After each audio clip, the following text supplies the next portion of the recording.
आप अपने घर में एक ऐसा कमरा बना लीजिए और कुछ घंटे एकांत में बिताइए। कभी कभी कुछ दिन एकांत में बिताइए। तो फिर आप अपना जो गुरु ने साधन बताया है, अगर नहीं बताया तो सुन भी लो। जिस भगवान को मानते हो उसके सामने दिया जला दो। दिया जलाओगे तो आपके संकल्प को व्यापक होने में मदद मिलेगी। जैसे वस्तु धरती में जाती है, बीज धरती में जाता है तो कई गुना होके आता है। अगर पानी में मिलाओ तो वो ज्यादा व्यापक होता है, लेकिन उसी वस्तु को जब अग्नि का संपर्क होता है तो उसका प्रभाव दूर तक जाता है। जरा सा जीरा, राई, मेथी को बघार रूपी अग्नि का संग मिलता है तो कितना स्प्रेड होता है।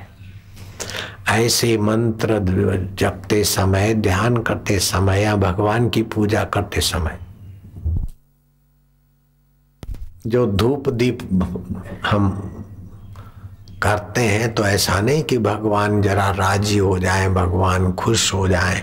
भगवान को मस्का मारने के लिए धूप दीप नहीं है, और भगवान आपके धूप दीप के भूखे भी नहीं है, और भगवान के यहाँ अंधेरा भी नहीं है और दुर्गंध भी नहीं है।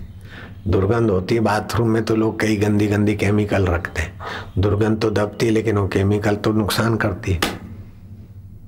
इसलिए गोझरण से बाथरूम साफ करना तो ठीक है, बाकी केमिकल से दुर्गंध मिटाना तो दूसरी एक गंध लाना है। तो सुगंधिम पुष्टि वर्धनम, जैसे फूलों की सुगंध है, अपने ध्यान के कमरे में रख दी। तुलसी की गंध है, ये ज्ञान तंतुओं को पुष्ट करेगी। दिया जला दिया, धूप बत्ती सात्विक कर दी, गाय के गोबर का कंडा का ही धूप कर दिया, जरा सा घी की बूंदे लगाकर। एक छोटी सी चम्मच गाय के गोबर के कंडे पर अगर धीरे धीरे बूंदे बहा के आपने वो धूप किया है तो 1 टन जीवनी शक्ति देने वाला बलवान प्राणवायु बनता है। हो सके तो इसका फायदा उठाना। सबसे उत्तम भोजन क्या है कि शुद्ध वायु, और ये गाय के कंडे पर गाय के घी का धूप, इससे बढ़कर शुद्ध और शक्तिशाली कोई भोजन नहीं है। अटैच लेटरिन बाथरूम वाले कमरे में तो बहुत कमजोर भोजन मिलता है मन बुद्धि को, शरीर को।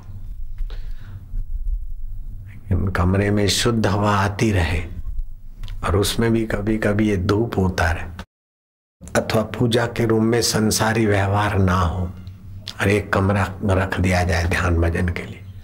वहां भगवान के सामने दिया जलाओ और प्राणायाम करके हरिओम की लंबी ध्वनि करो, तो हरि और आखिरी में आएगा म। उसके बीच आपका मन संकल्प विकल्प रहित होगा, अंतःकरण वसुदेव बनने लगेगा। और फिर आंखों की पलकें ना गिरे तो अच्छा है, गिरती तो हरकत नहीं, लेकिन आंख की पुतली दाएं बाएं ऊपर नीचे न जाए, एक टक भगवान में अथवा दिए में अथवा किसी चीज में लगी रहे। कम से कम 6 मिनट तक तो एक टक देखो, फिर जितना बढ़ा सकते हो। तो आपकी मति देव की बन जाएगी।